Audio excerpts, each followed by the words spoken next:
अब खबरों का रुख करते हैं और सबसे पहले एक बड़ी अपडेट आपको बता दें। दरअसल कांग्रेस ने लोकसभा प्रत्याशियों की इसमें मध्य प्रदेश की 12 सीटों के लिए भी नामों का ऐलान किया है। राजगढ़ सीट से पूर्व सीएम दिग्विजय सिंह को प्रत्याशी बनाया है, जबकि रतलाम सीट से पूर्व केंद्रीय मंत्री कांतिलाल भूरिया को उतारा है। इंदौर से अक्षय बम और भोपाल से अरुण श्रीवास्तव को टिकट दिया है। तो कांग्रेस ने अब तक मध्य प्रदेश की 29 में से 22 सीटों पर उम्मीदवारों के नामों का ऐलान कर चुकी है। तो गुना, विदिशा समेत 6 सीटें अभी भी होल्ड पर हैं। और इन सीटों में गुना, विदिशा, ग्वालियर, मुरैना, खंडवा, दमोह सीट शामिल है। कांग्रेस ने खजुराहो सीट सपा के लिए छोड़ी है। 12 सीटों के लिए जारी अपनी इस लिस्ट में 2 सिटिंग विधायकों को टिकट दिया गया, जिसमें उज्जैन से महेश परमार और शहडोल से फुंदेलाल मार्को मैदान में उतरे हैं। इससे पहले 10 सीटों के लिए घोषित प्रत्याशियों में 3 सिटिंग विधायक थे। फूल सिंह बरैया को भिंड से, सिद्धार्थ कुशवाहा को सतना से और ओमकार सिंह मरकाम को मंडला से टिकट दिया गया। इस तरह कांग्रेस ने 5 विधायकों को लोकसभा चुनाव का टिकट दिया है और अब तक घोषित 22 सीटों में सिर्फ 1 सीट रीवा पर महिला उम्मीदवार नीलम मिश्रा को मैदान में उतारा गया है। तो मध्य प्रदेश की 12 सीटों पर कांग्रेस ने अपनी लिस्ट में उम्मीदवारों की घोषणा कर दी है। हालांकि अभी भी कुछ सीटों पर पेंच फंसा हुआ है और माना जा रहा था कि इन सीटों पर भी कांग्रेस अपने प्रत्याशियों के नामों का ऐलान करेगी, लेकिन अभी थोड़ा सा और इंतजार करना होगा।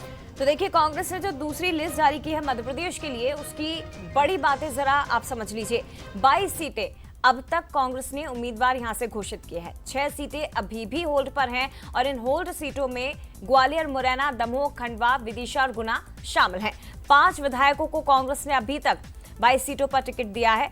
लिस्ट में सिर्फ 1 महिला उम्मीदवार जो कि रीवा से मैदान में उतारी गई है, दिग्विजय सिंह, खास तौर पर इस बार राजगढ़ से चुनावी मैदान में उतरे हैं। मध्य प्रदेश का राजगढ़, यहां से दिग्विजय सिंह चौथी बार चुनाव लड़ेंगे। अरुण यादव गुना या खंडवा से उनका नाम चल रहा है, लेकिन आपको बता दें कि गुना या खंडवा, इन दोनों में से किसी एक सीट से अरुण यादव प्रत्याशी हो सकते हैं। वो अगली सूची में हमें पता चलेगा।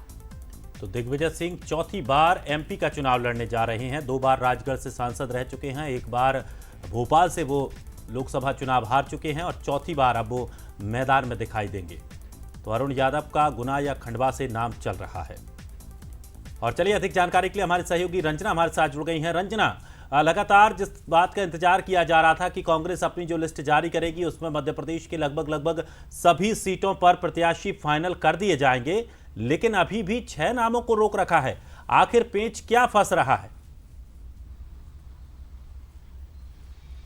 देखिए दिनेश, लगातार मंथन हुआ और उसके बाद जो कल प्रत्याशियों की घोषणा हुई उसमें 12 सीटें हैं और इसमें वही नाम है जिनको लेकर लगातार पहले से चर्चा चल रही थी। सिर्फ ऑफिशियली घोषणा होनी बाकी थी, लेकिन अब जो 6 सीटें बची हुई हैं उनमें लगातार पैंच फंसा हुआ है और पैंच इस बात को लेकर है कि आखिर वहां पर जो स्थानीय प्रत्याशी है या स्थानीय उम्मीदवार हैं, जातिगत समीकरणों के हिसाब से जो प्रत्याशी हैं उनको मैदान में उतारा जाए। दूसरी बात यह भी है कि युवा चेहरों पर जो दाव लगाने को लेकर बात चल रही थी उसमें थोड़ा सा बदलाव जरूर किया गया, क्योंकि अनुभवी और वरिष्ठ चेहरों को ही मैदान में उतारा गया है। तो अभी कांग्रेस के सामने इस बात को लेकर जो स्थितियां हैं वो थोड़ी सी फंसी हुई हैं, क्योंकि जो सीटें हैं, चाहे वो खंडवा की बात करें, गुना की बात करें, विदिशा और ग्वालियर की बात करें, यहां से बीजेपी ने दिग्गजों को मैदान में उतारा है। तो यहां पर ऐसे ही कुछ चेहरे मैदान में उतारने होंगे जो इनके सामने जनता के बीच में सक्रिय रहे हो, सक्रिय भूमिका में रहे हो, जनता के बीच एक जाना माना चेहरा भी रहा हो। तो कुछ इस तरह की चुनौतियां अभी कांग्रेस के सामने है और इसी को लेकर लगातार मंथन भी चल रहा है।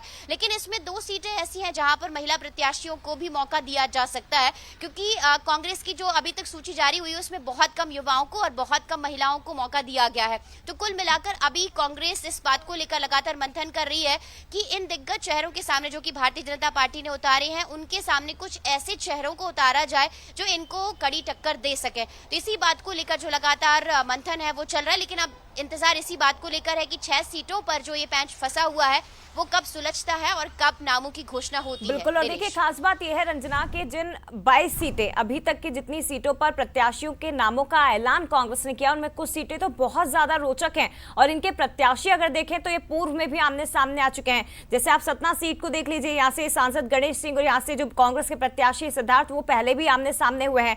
उज्जैन सीट की आप बात कर लीजिए, यहाँ से जिन चेहरों को उतारा गया है, अनिल फिरोजिया क्योंकि बीजेपी से यहाँ से प्रत्याशी, महेश परमार जिन पर कल नाम सामने आए, दोनों 2018 में विधानसभा चुनाव में सामने हो चुके हैं और महेश परमार ने ही अनिल फिरोजिया को हराया था। तो ये कुछ सीटें ऐसी हैं जहां पर प्रत्याशियों के बीच बहुत ज्यादा ही रोचक मुकाबला हमें देखने को मिलेगा। बने रहेगा रंजना। रुख